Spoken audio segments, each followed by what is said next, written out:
अच्छा, हाथे में काट गड़ल आ दर्द करे उहवा। अरे भौजी भोसरी वाली, तो का भइल बा हो? भैया पटक के पेड़ के चढ़ बा का? तनी खोल के बोलो का हाल बा भाई? तो आज हम फिर से बात कइले बानी अवधेश प्रेमी एंड पिया परदेसी के। तो भाई लोग वीडियो बनू बहुते पहले बनी आ तनी के बता दी भाई लोगन कि पीछे के लोकेशन देखिए लोगन कितना मजेदार बा। काहे कि वीडियो हम बिहार में नहीं बनावत, जम्मू कश्मीर में बनावत तानी, जम्मू कश्मीर में। तो वीडियो देखिए, लाइक करिए, शेयर करिए आ देखने के बाद में भूल जाइएगा, दिल दिमाग पर मत लिया जा। तो बिना कोनो लानो लहसुन केनू आज के बच्चों दी स्टार्ट करो। अच्छा, मुआई रे गइलो ना ए भौजी, हम तारा से अभी कहने कि तू खोल के कह, तब हमें पता चली नू कि भैया तारा साथे का कइले बारन, कैसे बात नू कह तारू, तब भैया के हम पेलबो करम। अरे तारा बहिनी के गाड़ी में गधा के लंड पेलो, वाह बहुत अच्छा। कि सोया मरई में गरई तू छुआई रे गइल ना ए भौजी, सुख मनाओ नु कि खाली मरई में तारा गरई छुइले बा। अगर हम रहते नु तो मरई में गरई पेल देती नु अटकले रह जाइत।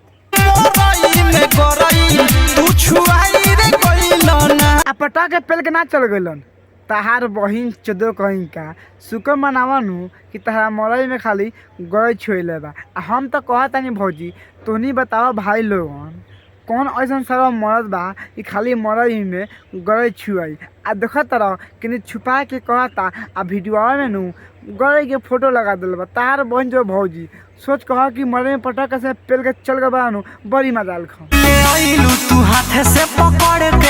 अरे भैया भंसी वाला वाह, सुन तारा भाई लोग कैसे मतलब भैया कहा ताकि तू मिले आइलू हाथे से पकड़ के। ए तार बहन चो भैया पटक के भौजी मुँह में मुँह दू मर जे बस सार कहेंगे तार पटक के भाग तो बहन चो तू तो चल गइलू जाने कथी करे के। ए सार तो नहीं भौजी से लान पूछा तारा, हमरा से पूछा ना कि भौजी नु तारा साथे का करके गइल बिया।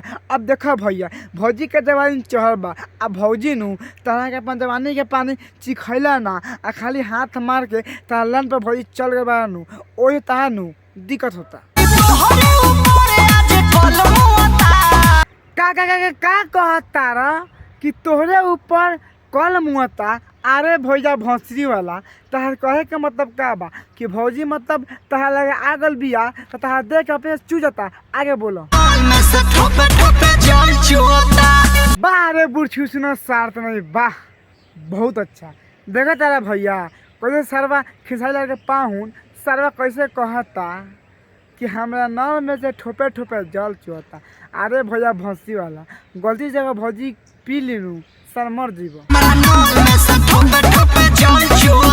लेके चुआ तार बहिन चो तो भैया बुढ़ छुसनो सार तना ही मतलब भैया के तनको बोले में सरवा के श्रम नहीं आवत कि हमार नल में से ठोपे ठोपे जल चुहता। अरे भैया भौसी वाला ओके जल ना कहल जाला, ओके नु माल कहल जाला। तो सोच कह साथ नारी कि हमार लंड में ठोपे ठोपे माल चुहता नु तो हम पतिया दाम आके दे दे। अच्छा रहत तो नहीं हमरा बस में। ए साल एगो काम कर, जब तारा बस में नहीं रहत नु तो लिया के दे हम बड़के बाबू के। काहे कि वो जल के नु बड़ी काम बा। काहे कि उ नु चाटे लन मतलब अब तो नहीं गलत मत समझ ले लोगन, चाटेला पियला काम तो हेबे करता। नल बता भाई लोगन तो भैया कहता कि नल में जल चुहता।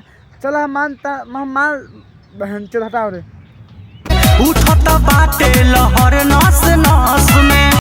वाह रे भैया भौसी वाला वाह बहन चोद, जब तेरे नस नस में लहर उठ रहा है तो मैं पक्का बता सकता हूँ कि तू पानी वाला नल का नहीं बात कर रहा, तू ना लंड के बात कर रहा है कि तेरे लंड में ठोपे ठोपे माल चू रहा है। तो ऐसे बोलेगा ना तो कोई गाली देगा नहीं, लेकिन तू नुकाव छुपा के बोल रहा ना, ये बात सुन के मेरा दिमाग ख़राब हो रहा है। गलती से अगर मेरे बारका बाबू को पता लग जाएगा ना कि तू पानी के बात नहीं माल के बात कर रहा ना तो इतना पेलेंगे ना कि लाल पुका हक देगा। बहन चो लाल पुका गाल पुका हक देगा।